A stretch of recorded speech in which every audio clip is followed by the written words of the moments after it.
क्या आप जानते हैं कि दिव्यांगों के कल्याण के नाम पर 20 साल पहले एक ऐसा घोटाला हुआ था जिसकी आंच आज भी छत्तीसगढ़ के सबसे ऊंचे प्रशासनिक गलियारों तक पहुंच रही है। 1,000 करोड़ रुपए, ये रकम सिर्फ पैसा नहीं है, ये हजारों जरूरतमंद लोगों के सपनों की कीमत है। और इस महा घोटाले के पीछे थे राज्य के सबसे बड़े वरिष्ठ आईएएस अधिकारी। सोमवार को भोपाल से आई सीबीआई की 4 सदस्यीय टीम ने रायपुर के माना स्थित समाज कल्याण विभाग के दफ्तर में जो किया, उससे एक बार फिर भूचाल आ गया है। इस रिपोर्ट में हम आपको बताएंगे कि इस छापे के पीछे की पूरी कहानी क्या है और वो सीक्रेट फाइलें जो सीबीआई अपने साथ ले गई है। राजधानी में सोमवार का दिन किसी हाई वोल्टेज ड्रामा से कम नहीं था। वजह बनी समाज कल्याण विभाग, वह विभाग जिसकी जिम्मेदारी समाज के कमजोर वर्गों की देखभाल करना है। सोमवार को कार्यालयीन समय में सीबीआई की टीम अचानक माना स्थित इस कार्यालय में पहुंची। उनका लक्ष्य स्पष्ट था, वर्ष 2004 का कथित एनजीओ घोटाला। टीम ने आते ही विभाग के अहम कमरों को सील कर दिया।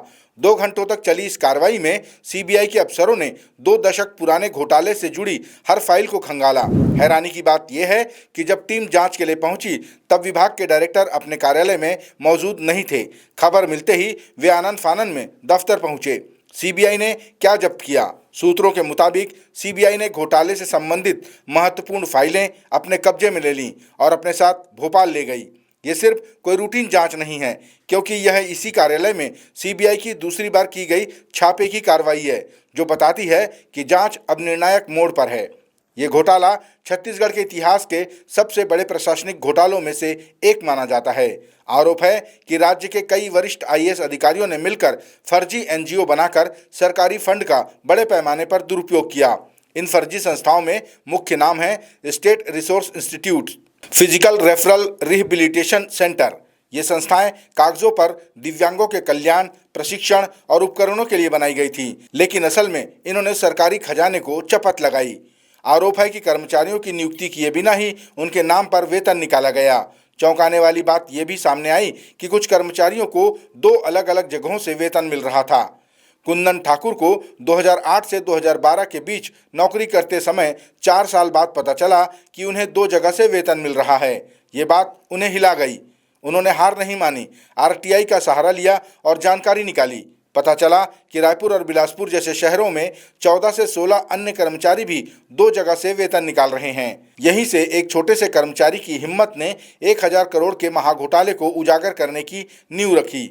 इस घोटाले की परतें जब खुली तो बड़े से बड़े प्रशासनिक अधिकारी जांच के घेरे में आ गए।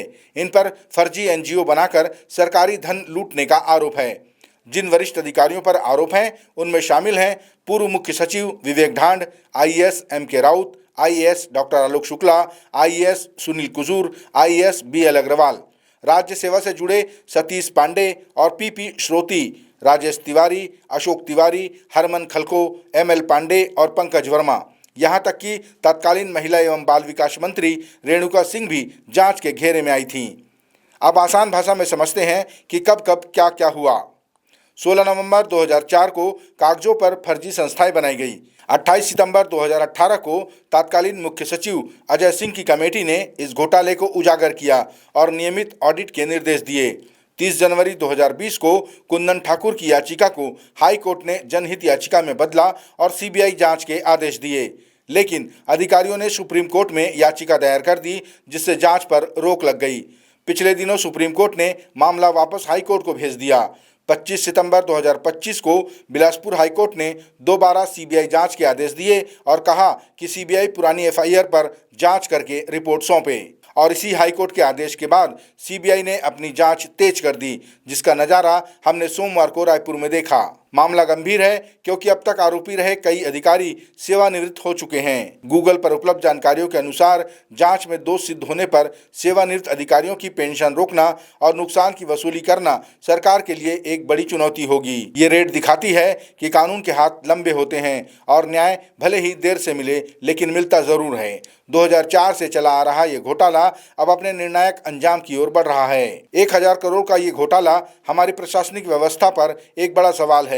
क्या आपको लगता है कि इतने बड़े अधिकारियों पर जल्द कार्रवाई हो पाएगी? अपनी राय हमें कमेंट बॉक्स में ज़रूर बताएं और ऐसे ही अपडेट्स के लिए चैनल को सब्सक्राइब करें।